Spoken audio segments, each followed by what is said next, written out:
นี่คือถ้ำที่งามที่สุดแห่งหนึ่งของเมืองวังเวียงภายในถ้ำจะเต็มไปด้วยหินย่อยจำนวนหลวงหลายและลักษณะรูปร่างที่แตกต่างหลากหลายซึ่งมีความสวยงามบ่น้อยหน้าสถานที่อื่นยิ่งย่างเข้าไปลึกส่ำใดก็ยิ่งเห็นความอลังการของถ้ำหลายขึ้นเท่านั้นภายในถ้ำจะมีห้องโถขนาดใหญ่ที่เปรียบเหมือนกับว่าเป็นพระราชวังที่อ้อมรอบไปด้วยบรรดาหินย่อยที่มีความสวยงามแปลกหูแปลกตาและมีลักษณะรูปร่างที่แตกต่างกันออกไปถ้ำแห่งนี้มีชื่อว่าถ้ำสังทองตั้งอยู่เมืองวังเวียงบ้านนาดาวซึ่งเป็นถ้ำที่หากก็เปิดให้เข้าเยี่ยมชมเมื่อบ่โดนมานี้ถ้าคอยชื่อบ่พี่ก็น่าจะเป็นการเปิดอย่างเป็นทางการแมนต้นปี 2026 ที่ผ่านมานี้ห้องโถที่กำลังเห็นอยู่นี่คือส่วนที่กว้างที่สุดของถ้ำและยังเป็นส่วนที่สามารถสังเกตเห็นหินย่อยได้ดีที่สุดของถ้ำซึ่งหินย่อยแต่ละก้อนจะมีขนาดใหญ่บางก้อนก็เฮ็ดหน้าที่เปรียบเสมือนเสาที่กำลังค้ำถ้ำระหว่างเพดานถ้ำและพื้นถ้ำอยู่และหินย่อยก้อนนี้ก็เป็นหนึ่งในหินย่อยที่มี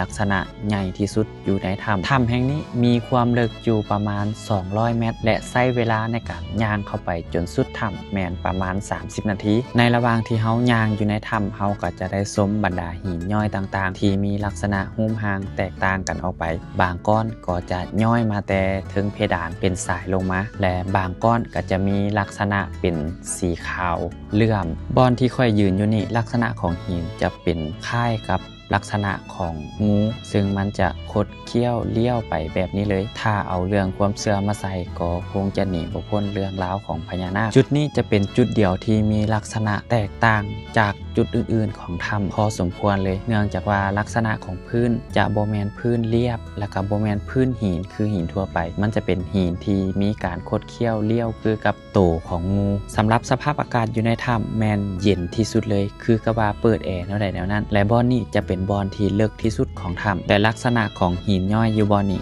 จะมีลักษณะคล้ายคือกับเกี้ยวขึ้นไปหาเพดานของถ้ำภายในถ้ำทุกจุดแมนจะเปิดไฟให้สว่างไสวและการเข้ามาในถ้ำแห่งนี้แมนได้เสียค่าบริการแมน40,000ซึ่ง40,000นี้แมนจะได้เข้าอยู่2ถ้ำหนึ่งก็คือถ้ำสังทองที่ค่อยกำลังให้พวกเจ้าหับชมอยู่นี้และอีกถ้ำหนึ่งคือถ้ำหอยสังซึ่งมันจะอยู่ติดกันกับถ้ำสังทองที่พวกเจ้ากำลังเห็นอยู่นี่แหละถ้ำแห่งนี้ค่อยเว้าได้เลยว่าเป็นหนึ่งในถ้ำที่งามที่สุดที่อยู่ในเมืองวังเวียงและก็ยังเป็นถ้ำที่เฮาสามารถเบิ่งหินย่อยได้แบบเต็มตาเลยหินย่อยแต่ละก้อนแต่ละแผ่นแมนจะมีความบางและความพลอยจะบ่แข็งคือหินทั่วไปฉะนั้นการเยี่ยมชมก็ให้ระมัดระวังอย่าให้หินเกิดความเสียหายถ้ำแห่งนี้คนจะไปบ่ค่อยหลายปานใดเนื่องจากว่าหาก็เปิดให้เยี่ยมชมถ้าหากว่าไผไปลินวังเวียงแวะไปเยี่ยมไปชมได้ความสวยงามที่ธรรมชาติรังสรรค์มาให้เฮานับเป็นล้านปีทางเข้าสะดวกสบายเขาจะปูคอนกรีตให้เบิดรถสามารถไปจอดอยู่